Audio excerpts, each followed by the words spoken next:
નમસ્કાર દર્શક મિત્રો, ટેક્સ પ્લાનિંગ વિથ મુકેશ પટેલના નવા એપિસોડમાં આપનું સ્વાગત છે. હું છું ચાર્મી.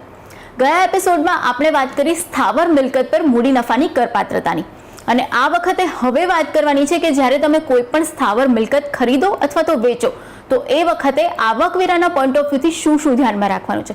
ખાસ કરીને દરેક લોકો એ તો જોતા હોય છે કે ટાઇટલ ક્લિયર છે કે નહીં, બિલ્ડર યોગ્ય છે કે નહીં જ્યારે તમે ઘર ખરીદો અથવા તો વેચો, પણ આ બધાની સાથે સાથે આવકવેરાની પણ કેટલીક બાબતો ધ્યાને રાખવાની છે. એ તમામ વિશે વાત કરીશું આજના એપિસોડમાં, પણ એ પહેલાં જોઈ લઈએ આ વખતની ટેક્સ ન્યૂઝ અપડેટ. તો મુકેશભાઈ, ટેક્સ ન્યૂઝ અપડેટમાં ખાસ કરીને આજે જો વાત કરીએ તો કંઈક પેલા ટ્રસ્ટને લઈને કોઈ નિયમોના બદલાવ આવ્યા છે, તો એના વિશે થોડી માહિતી આપો.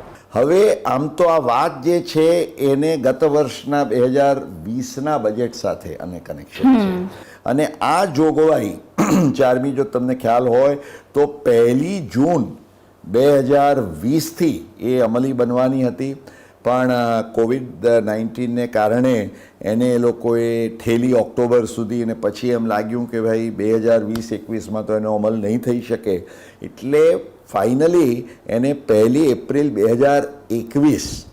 હવે આ જોગવાઈ શું છે તો 1 એપ્રિલ 2021થી જે અત્યાર સુધી નોંધાયેલા અને સક્રિય કે કાર્યરત એવા ટ્રસ્ટો જેનું એપ્રુવલ થયું હોય આવકવેરાના કાયદાના કલમ 12A અથવા 12AA હેઠળ, એમણે પણ નવેસરથી એપ્રુવલ લેવાની. એમને કલમ 80G હેઠળ જે ડોનેશન્સ માટે એમને માન્યતા મેળવવાની હોય છે એ પણ એકવાર મળી ચૂકી હોય તો પણ એ નવેસરથી લેવાની. આ અંગેની જે જોગવાઈઓ આવી છે એના માટેના આવકવેરા નિયમો, આવકવેરા ફોર્મ્સ એ બધા જ આ એપ્રિલમાં જાહેર કરાવી દેવામાં આવ્યા છે. અને ખાસ દર્શક મિત્રો જે લોકો ટ્રસ્ટો સાથે સંકળાયેલા હોય એમણે ખ્યાલમાં રાખવાનું એ છે કે આના માટેની જે અરજી છે તમારે યોગ્ય દસ્તાવેજો સાથે એ આ નવા નિયમ અનુસાર 30મી જૂન 2021 સુધી કરવાની છે, એટલે એમાં ચૂક ન થાય એ ધ્યાનમાં રાખવું જરૂરી છે. Otherwise you will lose all your exemptions in case of charity. Okay. અને મુકેશભાઈ, હવે વાત કરીએ કે જમીન અથવા તો મિલકત ખરીદ વેચાણમાં શું સાવધાની રાખવાની છે, અને સૌથી પહેલો સવાલ આવે છે સુધીરભાઈ ઠક્કરનો. આપણે ગયા વખતે વાત કરી હતી જંત્રીને લઈને, અછડતી વાત કરી હતી, અને એને જ લઈને સવાલ છે કે જંત્રી કરતાં ઓછી કિંમતે જો મકાન વેચાય અથવા ખરીદાય તો શું થાય? કે સ્થાવર મિલકતની ખરીદી કે વેચાણનો વ્યવહાર તેની જંત્રી કિંમતથી ઓછા મૂલ્યે કરવામાં આવ્યો હોય તો તેવા કેસમાં આવકવેરાની વિશિષ્ટ જવાબદારી ઊભી થાય છે, તો એમ મારા જાણવામાં આવ્યું છે. તો આ સંબંધી કઈ બાબતોનો ખ્યાલ રાખવો જરૂરી છે જણાવશો? આભાર. દર્શક મિત્રો, આપણે ગયા એપિસોડમાં જેના વિશે થોડી વાત કરી હતી કે જંત્રી કિંમત એટલે સ્ટેમ્પ ડ્યુટી વેલ્યુએશન. તમે કોઈ પણ મિલકત જ્યારે રજિસ્ટર કરાવવા જાઓ ત્યારે એ વિસ્તારનું જે રાજ્ય સરકાર દ્વારા જે સ્ટેમ્પ ડ્યુટીની વેલ્યુ નક્કી કરવામાં આવી હોય, કે દાખલા તરીકે તમારો એક 500 વારનો ચારમી પ્લોટ છે અને જે એની સ્ટેમ્પ ડ્યુટી વેલ્યુ જંત્રી વેલ્યુ છે કે 500 ગુણ્યા 1000, તો 5 લાખ રૂપિયા થાય. આની વેલ્યુ 5 લાખ રૂપિયા હોય અને જો તમે તમારો દસ્તાવેજ 4 કે 4.5 લાખે કર્યો તો એ જે ડિફરન્સની રકમ છે ને will be treated as difference for purpose of capital gain. કારણ કે તમે 4 લાખનો દસ્તાવેજ કર્યો પણ આવકવેરા ખાતું એમ કહેશે કે અમે આની વેલ્યુ 5 લાખ માની લઈએ છીએ, એટલે જે ડિફરન્સ થાય that will be your deemed capital gain. એ વેચનારને કલમ 50C કહેવામાં આવે છે, એ લાગુ પડે છે. ઇનફેક્ટ આ સૌથી પહેલી જોગવાઈ આવી. પછી એમને ખ્યાલમાં આવ્યું કે ભાઈ આ તો 50C તો મૂડીરૂપી મિલકતમાં લાગુ પડે, એટલે મૂડીરૂપી મિલકત ન હોય અને આજે જે બિલ્ડરો હોય તો એનો સ્ટોક ઇન ટ્રેડ ગણતા હોય, એટલે એના માટે લોકો એક નવી કલમ લાવ્યા 43CA. ઓકે. અને 43CA માં એ લોકો કલમ જે લાવ્યા એમાં આવી જ જોગવાઈ કરી કે જો સ્ટેમ્પ ડ્યુટી વેલ્યુથી ઓછી કિંમત હોય તો એ બિલ્ડરને એની બિઝનેસ ઇન્કમમાં, એની સ્ટોક ઇન ટ્રેડની વેલ્યુમાં એને ગણવાની.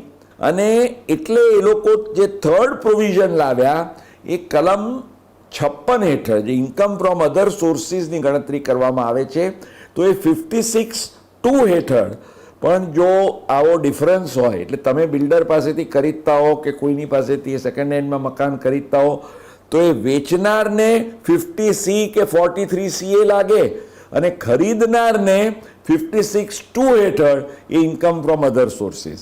એટલે ખરીદનાર અને વેચનાર બંને સૌથી મોટી સાવધાની, સુધીરભાઈ તમે જે કહ્યું એ વાત ખ્યાલમાં લક્ષ્યમાં રાખતા યુ હેવ ટુ એન્શ્યોર કે જંત્રી મૂલ્યથી ઓછી કિંમતે તમે વ્યવહાર ન કરો.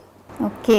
અને મુકેશભાઈ, રિયલ એસ્ટેટ ડેવલપર્સે આ કોવિડને ધ્યાનમાં રાખીને સરકાર પાસેથી જંત્રીમાં થોડી રાહતની માંગ કરી હતી, તો એ રાહત આપવામાં આવી છે ખરી, અને છે તો શું છે? છેલ્લા 3 વર્ષ દરમિયાન સરકારનો થોડોક આમાં એક સંવેદનશીલ એપ્રોચ રહ્યો છે.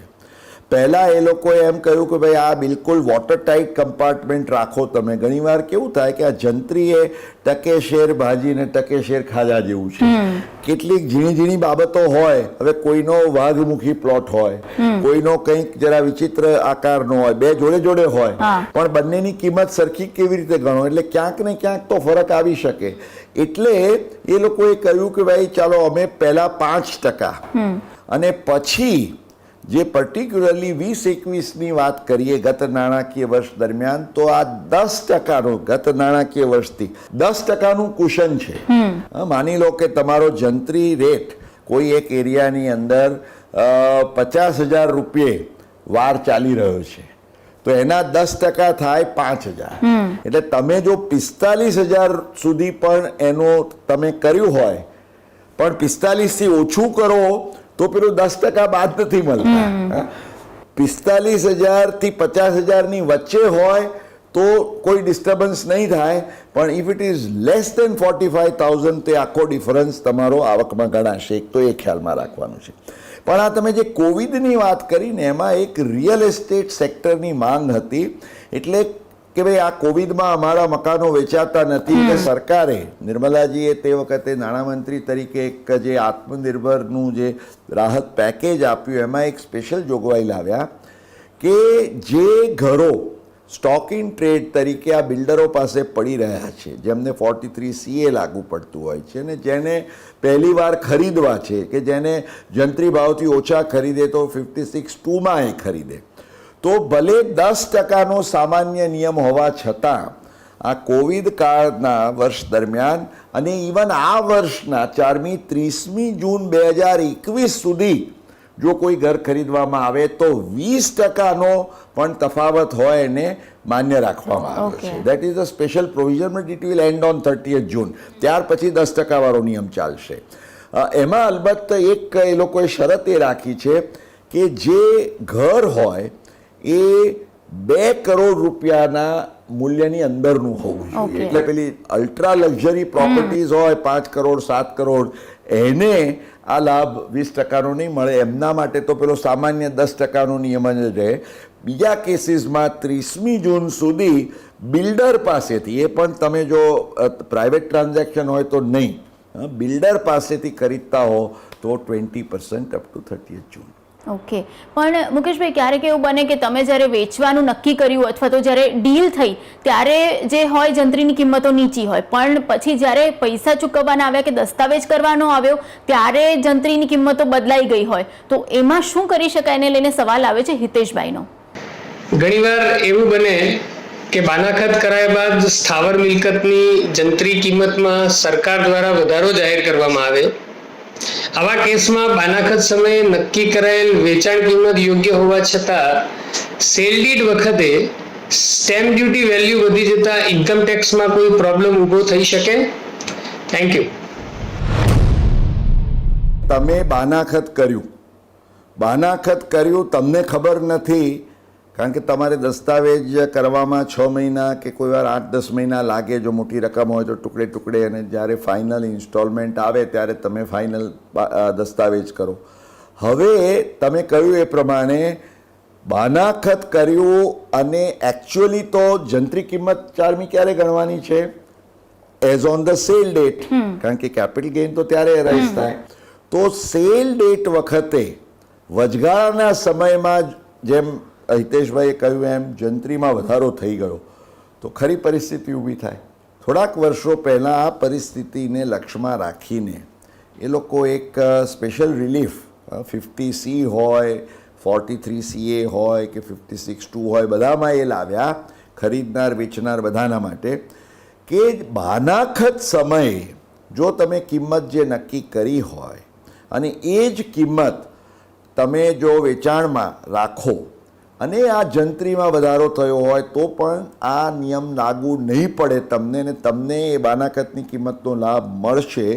પણ એના માટેની શરત એ છે કે જે તમારું બાનાખત થયું હોય એ બાનાખત હેઠળ જે કિંમત તમે નક્કી કરી હોય એના સંદર્ભમાં કંઈક થોડીક રકમ પણ તમને ચેકથી કે એવા કોઈ જેને આપણે કહીએ ને કે બેન્કિંગ ઇન્સ્ટ્રુમેન્ટ દ્વારા મળેલી હોય. તમે કહેશો કેમ? કારણ કે જો માત્ર રોકડેથી જ હોય એવું ચલાવત તો શું કરત? આપણા લોકો તો એવા ભેજાબાજ હોય, જૂની તારીખે ઊભો કરી દે બાનાખત અને કહે કે ભાઈ અમે તો તે વખતે રોકડા અમે 5,000 આપ્યા હતા. રોકડા આપ્યા હોય તોય એનો વાંધો નથી, પણ રોકડાની સાથે તમે 101 રૂપિયાનો પણ તમારો ચેક હોવો જોઈએ. અને જો if it can be shown કે ધેટ ઇઝ ઇટ. ચાર્મી, આપણે આપણા દર્શકોને શું આ સાવધાની અને ખબરદાર રાખવાના મુદ્દામાં જ્યારે પણ બાનાખત કરો તો મેક ઇટ અ પોઈન્ટ કે તમે જે કિંમત ચૂકવો છો એ કિંમત માં there is always some amount of check. અને એ ઉપરાંત તમારે ખ્યાલમાં રાખવાની વાત એ છે કે જો તમે કેશમાં આ ટ્રાન્ઝેક્શન કરો તો પાછી there is another section which will come in your way. કારણ કે જો 20,000 રૂપિયાથી વધારે તમે જો રોકડાનો વ્યવહાર પણ કર્યો તો જે એક સેક્શન 269ST છે એ હેઠળ તમને ટેક્સ નહીં પણ સીધો જેટલા તમે રોકડા સ્વીકાર્યા હોય એટલો દંડ લાગે. એટલે સૌથી મોટા લોકોને આપણે એ પણ ખબરદાર કરવાના છે. તમે ભલે એમ કહો કે મેં તો બેંકમાંથી ઉપાડીને આપ્યા, તો પણ જો એ 20,000 રૂપિયાથી વધારે હોય અને જે મિલકત વેચનાર છે એણે કાં તો બાનાખત હેઠળ કાં તો એકચ્યુઅલ સેલ ડીડ હેઠળ 269STના અમલ બાદ જો પૈસા સ્વીકાર્યા હોય તો એને સીધા એમાં ટેક્સ.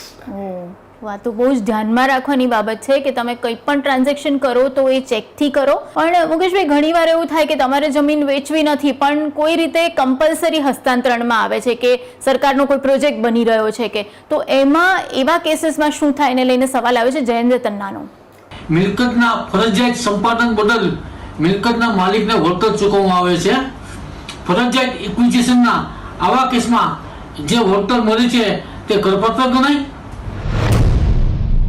જ્યારે જમીન સંપાદન એક સમયે નર્મદા, હવે તો બુલેટ ટ્રેન આવી, અથવા તો જાહેર હેતુસર પણ કેટલા બધા કામો માટે જમીનનું સંપાદન થાય, તો આવા કેસમાં બે પરિસ્થિતિ થાય. પહેલાં તો જો એ ગ્રામ્ય વિસ્તારની ખેતીની જમીન હોય તો ઓબ્વિયસલી આપણે જેમ ગયા એપિસોડમાં જોયું હતું દેર ઇઝ નો ટેક્સ. એ શહેરી વિસ્તારની જો ખેતીની જમીન હોય ને એનું કમ્પલસરી એક્વિઝિશન થાય તો કલમ 10(37) હેઠળ એને સંપૂર્ણપણે કરમુક્ત ગણવાની, જે રકમ તમને મળે કોમ્પન્સેશન તરીકે એ જોગવાઈ છે. ઇવન શહેરી વિસ્તાર, પણ શહેરી વિસ્તારની વેચાણ હોય તો ટેક્સ ભરો, સંપાદન હોય ખેતીની જમીન તો ટેક્સમાંથી મુક્તિ. પણ એની જમીન પણ હોય તો એના કેસમાં પણ એક વિશેષ કાયદો છે. બિન ખેતીની જમીન પણ જો જાહેર હેતુસર આ કાયદાની જોગવાઈઓ અનુસાર સંપાદન થઈ હોય, અને bullet train is the best example. Bullet ટ્રેનમાં તમારી એની જમીનનું પણ કોમ્પન્સેશન આવે ને તો you will get complete exemption. So Jayendrabhai, that's your answer. એક્ઝમ્પશન્સની જ વાત થઈ રહી છે તો પછી કેપિટલ ગેઇન જે થયો છે એમાંથી ટેક્સ કઈ રીતે બચાવી શકાય એને લઈને સવાલ આવે છે સોના અમીનનો. કે મૂડી નફામાંથી કરમુક્તિનો જે લાભ લેવા હેતુસર કેપિટલ ગેઇન બોન્ડમાં જે નાણાં રોકવાની યોજના છે તો તેનો લાભ કેવી રીતે લઈ શકાય? ઇનફેક્ટ ઘણીવાર તો એવું બને ચાર્મી કે આ જંત્રીના પેલા નિયમને કારણે જ 40-50 લાખ રૂપિયાનો જે ડિફરન્સ હોય, હા. તમારા હાથની વાત નથી. In fact it's a clean transaction, પણ જંત્રીનો કાયદો આડો નડે છે. 40-50 લાખ પર ટેક્સ ભરવાનો આવ્યો. હવે શું કરો તમે? તો એને માટે પણ તમે જો એટલા પૈસાના બોન્ડ લઈ લો અથવા તો તમારે ખરેખર ટેક્સ બચાવવો છે તો 50 લાખ રૂપિયા સુધીના કેપિટલ ગેઇનના બોન્ડ્સમાં જો તમારા કરપાત્ર મૂડી નફામાંથી તમે રોકાણ કરો અને રોકાણ માટેનો નિયત સમયગાળો છે 6 મહિના, એટલે જે તારીખે તમારો વેચાણ દસ્તાવેજ થાય, દેટ ઇઝ ધ ડેટ, એ તારીખથી માંડીને 6 મહિનાના સમયગાળામાં તમે જો રોકાણ કરી દીધું હોય, ને આપણા દર્શકોના લાભાર્થે આપણે એમને ખ્યાલ આપીએ કે દેર આર 3 પ્રિસ્ક્રાઇબ્ડ બોન્ડ્સ આ કેપિટલ ગેઇનના હેતુસર 54ECમાં. એક છે national highway authority of India NHAI, બીજું છે રૂરલ ઇલેક્ટ્રિફિકેશન કોર્પોરેશન REC, અને ત્રીજો જે છે બોન્ડ એ છે IRFC એટલે ઇન્ડિયન રેલવે ફાઇનાન્સ કોર્પોરેશન. આ 3 બોન્ડ્સમાં તમારે રોકાણ કરવાનું છે. આમાં Sonaben there is a lock in period. અગાઉ 3 વર્ષનો હતો, પણ છેલ્લા કેટલાક વખતથી જે સુધારા બાદ પ્રવર્તમાન જોગવાઈ અનુસાર 5 યર લોક ઇન, એટલે તમે જ્યારથી એનું રોકાણ કરો ત્યારથી માંડીને 5. In fact that's why I often સે કે તમને જેવા પૈસા મળે ને વહેલી તકે જો બોન્ડમાં નાખવા હોય તો રોકાણ કરી દો. કેમ? કારણ કે એ તારીખથી પેલા 5 વર્ષનું ટાઈમ મીટર શરૂ થઈ જાય ને ચાલે, એટલે it is to your advantage. તો આમાં 2 બાબતો ખ્યાલમાં રાખવાની છે કે એકવાર લોક ઇન પીરિયડ પછી જે નાણાં મળે એના ઉપર no tax, because you have contributed to support the infrastructure sector. આના પરનું વ્યાજ છે એ સામાન્ય વ્યાજના દર કરતાં ઓછું હોય છે. સમયે નક્કી થાય છે, અત્યારે લગભગ 5% આસપાસ છે, પણ એટલું જ વ્યાજ મળે તમને 5 વર્ષ સુધી, પણ એની સામે તમારો પેલો 20% ટેક્સ બચે છે. એ તમારે ખ્યાલમાં રાખવાનું છે. ઓકે, પણ મુકેશભાઈ ઘણીવાર એવું બને કે તમે માનાખત કરી દીધો, હજુ દસ્તાવેજ બાકી છે અને એના વચ્ચે તમને ટુકડે પૈસા મળે છે જે ખરીદનાર છે એના તરફથી, તો એને બોન્ડમાં કઈ રીતે રોકી શકાય? કોર્ટોએ અને ઇનફેક્ટ CBDT સર્ક્યુલરમાં પણ એમ કહેવાયું છે કે એડવાન્સ કે અર્નેસ્ટ મનીમાંથી પણ તમે આ બોન્ડમાં જો રોકાણ કર્યું હોય તો તમને એ તમારા કેપિટલ ગેઇનના એક્ઝમ્પશનની ગણતરીના હેતુસર એને લક્ષમાં લેવામાં આવે. આમાં ખાલી નિયમ એ છે કે અલગ અલગ પ્રોપર્ટીઝ હોય તો તમે અલગ અલગ વર્ષમાં એના 50-50 લાખ લઈ શકો, પણ એક જ પ્રોપર્ટી હોય એને તમે એમ કહો કે હું એના 50 લાખ આ વર્ષમાં ને 50 લાખ આવતા વર્ષમાં એમ કરીને 1 કરોડ લઉં. એ આ સુધારો અમલમાં આવ્યો 2014માં, તે પહેલાં પ્લાનિંગ શક્ય હતું, પરંતુ હવે નથી. ઓકે, અને મુકેશભાઈ અત્યાર સુધી આપણે જે વાત કરીએ જનરલી અંગત મિલકત વિશે વાત કરીએ. હવે જો ધંધાકીય મિલકત હોય તો એને જ્યારે તમે વેચવા જાઓ ત્યારે શું જોગવાઈઓ લાગુ પડે? એના પર સવાલ આવશે પાર્થ દેસાઈનો. કે કોઈ ઓફિસ કે ફેક્ટરી જેનો ધંધાકીય રીતે ઉપયોગ કરવામાં આવતો હોય, જેના ઉપર ડેપ્રિસિએશનનો લાભ લીધો હોય, એને વેચાણ સમયે એની મૂડી કે નફાની ગણતરી કેવી રીતે કરાય? હવે સામાન્ય નિયમ અનુસાર આવકવેરાના કાયદાની કલમ 50 હેઠળ એવી જોગવાઈ છે કે કોઈ પણ બિઝનેસના હેતુસર ઉપયોગમાં લેવાયેલી એવી જે કેપિટલ એસેટ હોય જેના પર તમે ડેપ્રિસિએશનનો લાભ લીધો છે, તો એના કેસમાં જે રિટર્ન ડાઉન વેલ્યુ અને તમારું સેલ કન્સિડરેશન એ બેનો તફાવત છે, એ તફાવતની રકમને કલમ 50 હેઠળ ટેક્સ કરવાની, અને એ ટેક્સ કરવાની કયા આધારે? શોર્ટ ટર્મ કેપિટલ ગેઇન તરીકે ડીમ કરીને. એટલે ભલે તમે 5 વર્ષ રાખી હોય, પણ જો એના પર ટેક્સ ભરવાનો થાય તો એને STCG નો રેટ એટલે તમે ધંધામાં તો નોર્મલી 30%નો ટેક્સ રેટ લાગી જાય ચાર્મી, એ લાગે.